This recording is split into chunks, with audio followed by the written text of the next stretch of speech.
What is up, mofos? JJ back here with Mangone, talking some PGA bets for the U.S. Open on Thursday, September the 17th. It's going to actually be right in our neck of the woods here in New York. We'll recap on some bets we made from a few weeks back, as yes, we did take last week off. We'll talk on the course, and of course, no pun intended, give out some of our best bets. Mangone, are you excited for this big tournament here? Yeah, it's going to be a little strange because it's a U.S. Open during like football season. And, I obviously won't be as plugged in probably as normal to like a major. The feel isn't there really. Normally when it's like major week, you kind of getting excited. But instead of getting excited for the major week, everyone's excited for Bengals, Browns, right, of all things on Thursday. So, yeah. How could you not? Big balls, Burrow, big balls, Baker. Well, maybe not. I mean, it doesn't get better than that, right? You know what I mean? The OBJ getting pooped on, the whole scenario, everything going on there. So, yeah, but the major week is still fun. I'm going to try my best to obviously tune in. And the one thing to love about this major, the U.S. Open, it's like you'll always have the stars coming out, right? Like you're not going to see, Stuart Sink out there competing. I don't even think he's at this event, but you're not going to see some of the dust balls out there. You're going to see the good guys. You're going to see a ton of good guys at the top of the leaderboard. Okay, so in this tournament here, well, first of all, let's recap. So a few weeks ago, we did the PGA Tour Championship. We did Mangone gave you out half unit Berger over Bryson. I gave out half unit Rahm over DJ. Over DJ. And then we lost a half unit on outright. So overall, nothing too crazy. But so we lost a half unit there. Puts us, I believe, right slightly under 4.5 units positive on these videos. Nothing crazy, but nothing, major in a poor way either. This week in particular, though, Mangone, obviously this course figures to play really tough. What are some things you're looking into this course, and maybe some insight you could give on people that want to target bets outside of what we give out? Yeah, so if you're looking at this course, the thing I'd really be looking at is like you definitely want some accurate golfers. One thing to note with this course is like the last time the U.S. Open was played here, like +5, +6-1. Yeah, that's what I said. 6 over, 5 over. That's what won the event. You're going to see some guys struggle. It's going to be really, really, really ugly out there for some of these golfers. So you want to see the accurate guys. The reason why is this rough is really going to be difficult. If you look at the rough, it's if you hit like real far left or real far right, like if you hit it just barely over, say you're in the green and it falls over the rough, no harm, no foul, right? Like it's not a big problem. The problem is if you hit just shank it completely Jordan Spieth style, you are absolutely stuck in some really bad rough where you're just gonna have to punch out. So you're gonna see some people struggling there. One thing to obviously look at is guys that are good at like scrambling. Guys that can just like, save for pars. That's going to be super important, obviously, because this isn't going to be an event where it's going to be a birdie fest, right? You're not going to see guys getting that, birdie streak on DraftKings. You're not going to see someone just charge out to like a 5-under lead. You're going to see guys that are just kind of, doing their best to keep saving themselves and scrambling and doing all those things. Yeah. So with that in mind, and I know you're a big tee to green guy, and I know that there's some extracurriculars going on with the roughs on these, right? So coming into a tournament like this, obviously you got all the studs going at this, right? And DJ's been playing so well.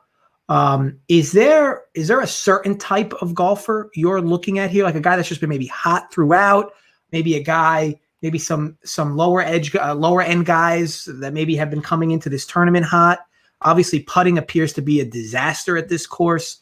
So what's your overall opinion on I guess, because I'm talking a few different points there, but what's your overall opinion on the distinct difference between targeting top-end golfers here and finding value on the bottom? Yeah. Well, one thing I'll say is like, if you're going to be targeting, like if you're targeting guys for like outrights, man, the one thing I'll say about that is like, it's got to be a good golfer, right? Like it's got to be a name to some degree. I don't see some, like you said, I don't see some like bum winning this thing coming out of nowhere. So the putting, right? The putting the greens are really, really fast. You could just, if you want to Google, U.S. Open putting, or you want to look it up on Twitter, is probably the best way to do it. You'll see there's tons of videos of these balls just absolutely flying, man. It is just, the greens are extremely fast. So you're going to see some putting neutralized a bit. You might even see some like really good putters just absolutely crushed because they're just, the greens are so fast and difficult that maybe the good putters are able to handle it pretty well. So obviously if you can, putt here, you'll be perfectly fine. That's going to be one thing that's going to be super difficult. So even targeting bad putters is not a bad thing to do. The Hideki Matsuyamas of the world, right? The Colin Morikawas, they're definitely kind of coming to play here for certain. So Yeah, I obviously want guys that are accurate. I'm always all about accuracy. I think that's super important. You want some guys that are a little bit longer off the tee as well. That's going to obviously come into play a little bit, but I just want dudes that are avoiding that rough, really. And scrambling could be good too, right? Scrambling around the green, because again, it's going to be super hard. Being able to, kind of get a little creative, that could obviously be helpful as well. Because again, like I talked about how the putting is going to be difficult, right? Man, if you're like a really, really good scrambler, right? Someone around the green that can like have some really good chipping attempts. If you can just like get yourself, a little closer than normal, right? Because of those, that could be really valuable. That's a lot of helpful info, because I think that a lot of people might look at this course and they're going to see some interesting numbers with regards to how these scores play out, right? I think last year, +5 or +6 won this. So you're gonna see some interesting things. And we saw a tough course at the BMW a few weeks back, but this one's going to play a whole lot different. I mean, a whole lot similar to that, but probably even worse. They even showed the Benny N tweet where he goes +8 in the back 9. Now, serious, not serious, I guess, up to people's judgments, but why would he lie about that? Ultimately, this course is going to play very difficult. Approach shots are going to be difficult. The green is going to be severely difficult. So you're going to really want your good golfers here in the mix. But more or less, also real quick, I'm definitely going to be targeting Angels on the money line right now, +112 I'm seeing. So I already put that in our Discord. That is definitely a spot I want to take advantage of. I told you guys earlier that I wanted to bet them if the Diamondbacks scored runs early. Anyway, so with this, Mangone, what are some? We'll do the outrights last. What are some bets you're targeting early, or at least off the top? Yeah, so I think my favorite golfer in this event, I think it's Patrick Reed. Listen, he's and then one thing to mention with like guys I'm targeting, I want to target the grinders, right? The guys are just going to sit there and grind out at some really difficult courses. The guys, when like the going gets tough, that they stick through it, they're grinding through the mud. And Patrick Reed, he had a quote. He basically said, "Hey, I like these events. You know why? It separates. He didn't say separates the men from the boys. That's basically what he said. It basically separates the good golfers and the bad. So he's pretty excited for this event. I'm excited about Patrick Reed. I think he's a pretty good spot. This event fits him really well. He's a really good scrambler. He's a guy that I am a firm believer in here, and he's been playing decent golf too, right? Patrick Reed is typically like an up and down guy, but I think in like the last 21 events, he's made 17 cuts, and he's played pretty well overall. He's got some top 10s in there too. Of like the 21 events, I think he has 8 top 10s or 9. So I'm big on Patrick Reed this week. He's a typical guy that he's got upside, right? So I want to be on him. I'm going to take him as a head-to-head, and I'm taking him against Patrick Cantlay. And like Patrick Cantlay, yeah, your guy. Did you love to see this? Hate to see this? What are you thinking? I'm thinking that I would be super tilted if Cantlay like whips his cock out and has a gigantic tournament here. But no, I love the play. Look, Cantlay's lost me so much money over these last 7-8 weeks. So yeah, I'm certainly all for him. Pat Reed's been playing real well. Yeah, and like there's a little concern with like Cantlay because like this fits like a course that you could be like, I wouldn't be surprised if Cantlay like did well because like, obviously you have to have like a good overall game. Well, remember he did pretty well at the BMW. I mean, he didn't do great, but he did pretty well before he blew up late on that last day. But his problem is he can't find birdies. And here, I mean, you're not really going to have to find birdies. You're just going to have to go for pars on every hole. Yeah, which I get, but like Patrick Cantlay, here's the thing about Cantlay. He's always like had like a bad round, right? Like he's never had like that round and get there and like Patrick Reed is just a grinder, right? Like, and I feel good about him grinding, getting his way there. And he's excited about this course. He's done well in the past. Like I'm in on Patrick Reed. I can't not like get behind him. So I'm going to take him -118 over Cantlay. So give me, for picking which Patrick we like more, give me Reed. Colin Morikawa over our boy. Man, it's been tough, right? We're going through a rough patch, me and Bryson. He has just not been it lately. He's been struggling a ton, and this is not the type of course to fit him, right? Like, sure, I talked about like being off the tee is great, but you better damn well be accurate off the tee.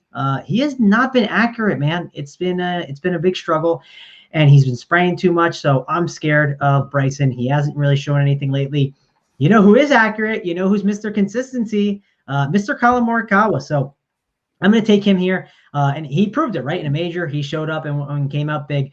Listen, I'm not expecting him to win or anything, but I just think he's like Mr. Consistency, similar to like a Xander Schauffele. Very consistent golfer, fits pretty well. I like Xander a lot here too, but not a guy I'm betting. I just don't see a ton of value on him. He's like listed just so high. I've seen him at 13-1 in some spots. Just the value's gone, in my opinion, on him. But I feel like I'm getting some pretty good value on Morikawa over Bryson at -125. I'm putting 0.75 units on each of those head-to-heads. I like it, and who would have thought, man, going with how much we were gargling Bryson, that we would be here at the U.S. Open fading Bryson for Collin Morikawa. But I tell you what, I like it because again, when you look at what Bryson's been doing, he's been struggling, and then a tough course like this one, you can't imagine he just kind of rights the ship here. Yeah, I mean, I will say the one thing, like, I think all those courses fit him so well, and I think other people weren't like rounded into good form when Bryson was kind of taking advantage of everything, and like these courses, like, I just don't think his game is like completely ready the way he wants it to be. Like, I think he's great. The style he's playing, he's going to be the best guy for sure. Like, it's going to get there, but he just has to figure it out. There's obviously some kinks he has to, figure out with all the bacon and eggs he's eating every single morning. Yeah, and the bet I like, saw on FanDuel, Jersey, I assume this is at other FanDuels as well. JT over Rory -120. I'm going to do that for a full unit. It's going to be my only bet I give out for this.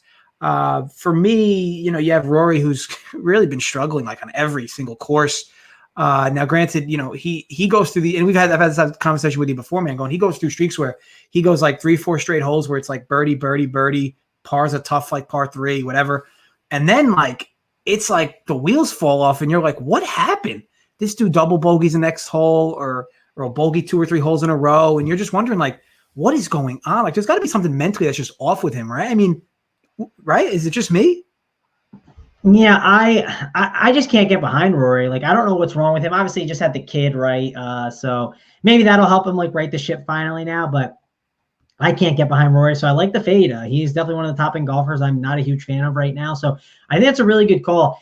He's just been struggling too much, and until he turns it around, like, I would not be too excited about him. So I kind of talked about this. I think it was like a changing of the guard where like a lot of these younger golfers were going to start like showing up, and like these older golfers were going to start declining. And you're definitely seeing that. I'm not saying Rory is like, ancient or anything, but he is like 32, I think, right? Or I think he's in his like lower 30s. So maybe you're seeing a little bit of a decline here from him. Again, he was #1 in the world, right? He was like the best guy. So even if it's like a small decline, it's still a decline in my opinion. He's struggling a bit, so no worry for me.